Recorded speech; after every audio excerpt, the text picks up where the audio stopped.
Se alguém me apresenta um argumento, ou se eu apresento um argumento a alguém, ou se eu me apresento a mim mesmo um argumento, é claro que quero saber sobre as qualidades de tal argumento. Quero saber se o argumento é bom, válido, forte ou fraco.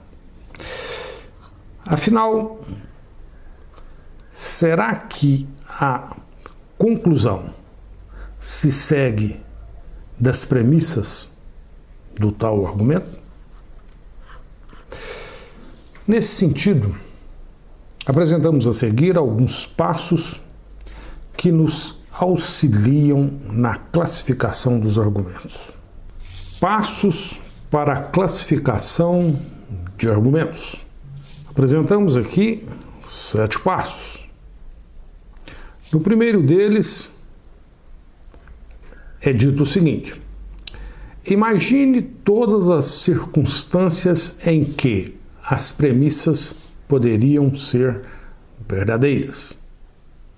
Depois, procure saber se a conclusão é falsa em qualquer uma dessas circunstâncias.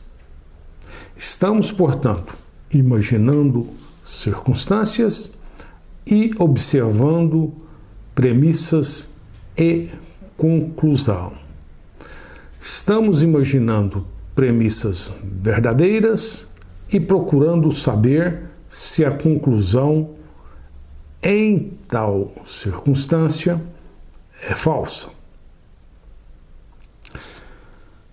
Se a resposta às questões apresentadas é negativa, o argumento é válido. Ou seja, em todas as circunstâncias em que as premissas são verdadeiras, a conclusão também é verdadeira. Não há exceção alguma. Nesse caso, o argumento é válido. Poderíamos dizer que há uma relação perfeita entre premissas e conclusão. Se sim, em que termos? É possível ter premissas verdadeiras e conclusão falsa? Nesse caso, o argumento é inválido. Ou seja, há circunstâncias em que as premissas são verdadeiras e a conclusão é falsa. Nesse caso, poderíamos dizer que a implicação definida no argumento em questão não é perfeita. Mas nem tudo está perdido. Se o argumento é inválido, ele pode ser forte ou fraco. Vejamos em que situações o argumento é muito forte e em que situações ele é fraco. Se as únicas circunstâncias em que as premissas são verdadeiras e a conclusão falsa forem disparatadas, forem exceções, forem, digamos, malucas, o argumento é muito forte. Por outro lado, se essas circunstâncias não forem disparatadas, o argumento é fraco. Observe que, nesses passos que apresentamos, estamos falando de circunstâncias. Isso mesmo, circunstâncias em que premissas são verdadeiras e, digamos, conclusões ou conclusão é verdadeiro, é falso. Mas, enfim, estamos falando de circunstância. Algo que, pela própria natureza, não conseguimos definir claramente. O que é isso? Uma circunstância. Olha, muitas pessoas imaginam que para pensar criticamente, para argumentar, não devemos usar nossa imaginação. Não devemos ser, por exemplo, criativos. Ou seja, devemos agir como uma máquina lógica. Mas não é bem assim. Por que não é bem assim? Olha, para argumentar bem, devemos avaliar os argumentos. Devemos procurar pela classificação dos argumentos. E para avaliar os argumentos, temos que imaginar circunstâncias. Temos que ser criativos em imaginar aquelas situações em que as premissas são verdadeiras. E nessas situações, afinal, o que ocorre com a conclusão? Ela é verdadeira ou ela é falsa?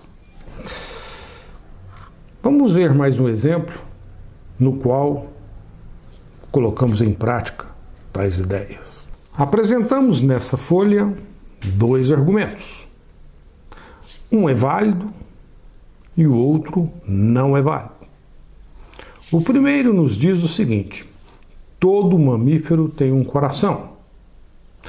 Todos os cavalos são mamíferos. Portanto, todos os cavalos têm um coração. Esse é um argumento válido. Mas por que esse é um argumento válido? Vamos imaginar circunstâncias. Veja bem, em que circunstâncias tais premissas são verdadeiras? Olha, nessas circunstâncias, todo mamífero tem um coração. Ou seja, o conjunto dos seres que são mamíferos está contido no conjunto dos seres que têm coração. Temos essa situação. Digamos, mamífero está dentro de quem? Daquelas coisas, daqueles seres que têm coração. Aqui, todos os cavalos são mamíferos. Ou seja, se é cavalo, então é mamífero. Cavalo está dentro do conjunto dos mamíferos. Mas, então, nas circunstâncias em que as premissas são verdadeiras, temos essas duas situações. Mamífero dentro de tem coração e cavalos dentro de mamíferos. Conclusão: cavalos está dentro de tem coração. Portanto, isso equivale a dizer que todos os cavalos têm coração. Ou seja, se é cavalo, então tem coração. Veja bem, isso significa então que o argumento é válido. Porque em todas as circunstâncias em que as premissas são verdadeiras, a conclusão também é verdadeira. Uma questão interessante e importante. Afinal, desse argumento, podemos concluir que todos os cavalos têm coração? Preste atenção nesse esquema. O argumento é essa implicação. Premissas implicam a certa conclusão.